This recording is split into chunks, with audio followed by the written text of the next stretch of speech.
We know that the market is starting to move again. And am I feeling warm and fuzzy about it? Not all together, but you know me, I'm going to take what the market gives us. And from that perspective, we're going to start looking at some market timing. And then we're also going to pay attention to what's going on with tech and AI. Are they ready to rock and roll once again? All right, so let's get right into the software. Looking at our market timing graph, you know, recently I talked about the death cross. I still think that the market has some downside, but if the market's going to keep moving up and giving us an opportunity to make money, I'm going to take advantage of it. But I am going to tell you to be careful.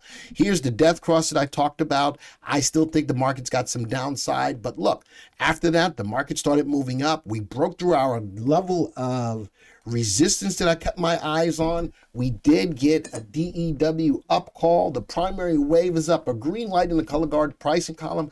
So many good things to put the market back into a bullish frame of mind.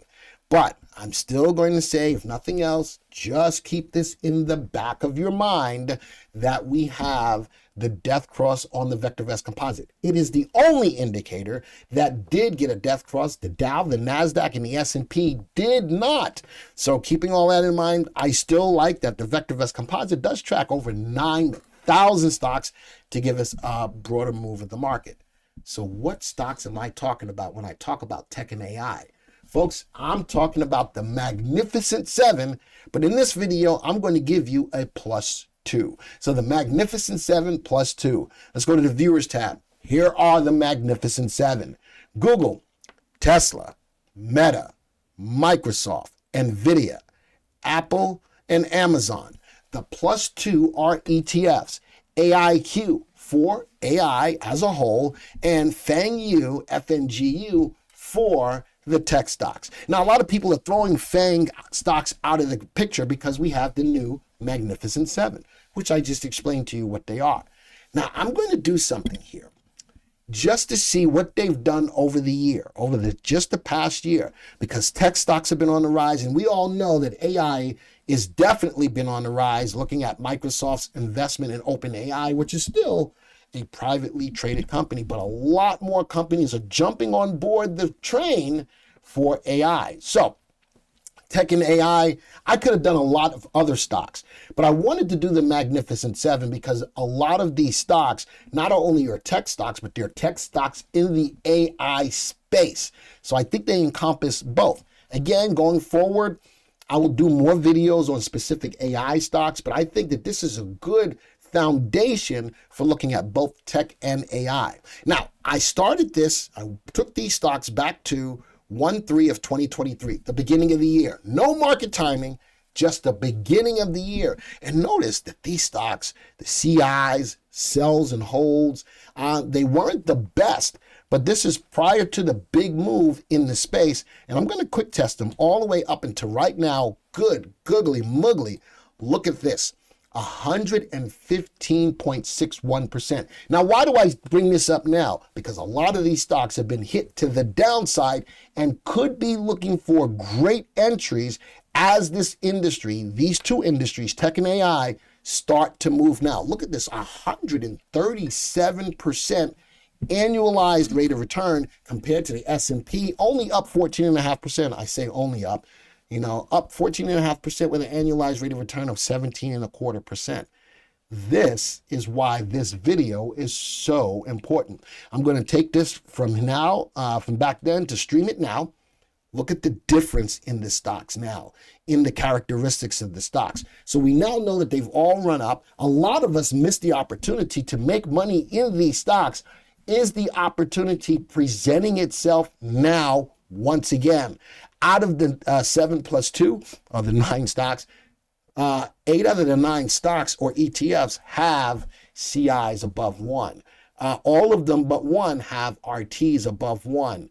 All of them, with the exception of 2, have relative values at or above 1. These could be presenting yourselves with great opportunities as of right now. What else do I like about this list as of right now? I'm going to go down to the bottom, and I'm going to view the watch list average. This is over the last 4 months. What do I see? I see a lot of good things happening. I see we found the base. We found the 3 and the 8 crossing. Here's my 20-day simple moving average showing trend. Now above trend. Now, these are things that I'm looking for, though. It still does have headwinds. I've got 2 levels of resistance to get through on this group. 1, 2, and then a 3-month high on this group. So what I'm looking at right now is this group of 7 plus 2 or 9 stocks. I like the move. I like the volume. So I'm getting you prepared. Well, Glenn, you should have got us prepared back here. I'm only off the 3-8 crossover. I'm only 3 days off the 3-8 crossover. So I still think that this is an early opportunity for you nonetheless. All right, let's go take a look at the stocks as of today. As I'm recording this video, put it on a 3-month graph. There we go. NVIDIA, 3-8 cross, above trend. I've still got 2 levels of resistance to get through. Volume is okay. Let's go to Meta. Meta, same scenario, 3-8 cross. And again, I'm only 3 or 4 days off of the 3 and 8 exponential moving average cross. Here was the trend down, broke through it. I've still got 2 levels of resistance to get through. But I like the move. Look at this. Amazon, look at the move. 3-8 cross, a little further away from the 3-8 cross. Trends in place. Ooh, but I'm looking at volume. Volume is starting to fall off a little bit as it's getting close to the 3-month high, which is sitting at the value of about 145.79. Still got about $3 we can make. Now, I'm telling you all of these levels of resistance because I want you to keep your eyes on them. In case the market decides that it wants to turn back around, those are levels that you need to look for before you start to take some of that off the table. Do not let profits get away from you. Google, nice level of a low, 3-8 cross 3 days ago. Not above trend yet. A little bit more volatile in the move. I'm not liking the volume. RT went above 1. From a technical standpoint, these stocks are starting to move. Wow, Microsoft, look at that. Big mover for them, or big investment in OpenAI, ChatGPT. Everybody's wanting to compete with it. Stock is moving up to 3-8 cross way back here. Crossed again here. Nicely moving up. I like it. I like it. I like it. RT is creeping higher. That's definitely a stock to keep in your mind. Apple, notice that a lot of these stocks are coming off of pullbacks, which I think is a positive move as well. Why?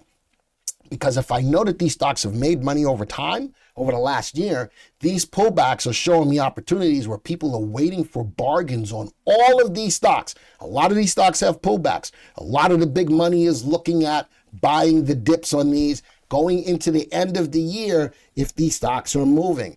Let's go look at Feng Yu, same thing, coming off dippy. That could be a good Glenism. These stocks are dippy. And now the 3-8 cross above trend. All of these stocks, because they've been beaten up, do have opportunities to get through levels of resistance. Keep your eyes on them. I love this ETF because it plays the whole AI space without having to commit to just one stock. But broke through resistance, has another level of resistance to get through, but the 3 and the 8s look solid. And the last stock in here is Tesla. Tesla is going through some stuff because they're going through the pricing war with China to sell a lot of cars. It's affecting them adversely. I'd be very careful with Tesla as compared to the rest of the stocks in this list, but I had to put it in there. There was no ifs, ands, or buts. I had to put it in here. Down for 2 days, right still below trend. My 20-day simple moving average, the 3-8 cross was starting to curl over as well. All right, with that being said, again, I like to have some of these videos that are straight to the point. I'm giving you some more fish. I'm looking at tech. I'm looking at AI. I'm looking at the combination of the two of them. You've got new fish to keep your eyes on. And many of you didn't even know that the Magnificent Seven existed. 7's big stocks. And you know something? These stocks weigh heavy on the S&P 500. All of these stocks combined take up about 28% of the S&P 500. So when they move, you move just like that. Sometimes you got to put your hands upon your hips, because when I dip, you dip, we dip. But buy the dips. Thinking about buying the dips, because tech and AI is starting to move, and hopefully we're going to get you in early. I'm not telling anybody to go buy these right now. Make sure that the stocks are going up before you buy it. Make sure the market's in an uptrend before you buy it. But these stocks are poised to make moves as long as you get them at the right time. Folks, this video is over. Don't forget to hit the like button. If you're brand new to the channel, make sure you hit the subscribe button, hit the bell icon. especially if you like the content. It's a good way to let me know that it was worth it for you to stop by today. Have a great day. See ya. TV Nation, did you know that there's 7 deadly sins that can keep you from consistently making money in the market? If you would like to know more about those sins, and if you are falling victim to any of them, he goes right now to www.vectorvest.com/YT7sins to get your free report. You don't want to miss out on this, so do that right now.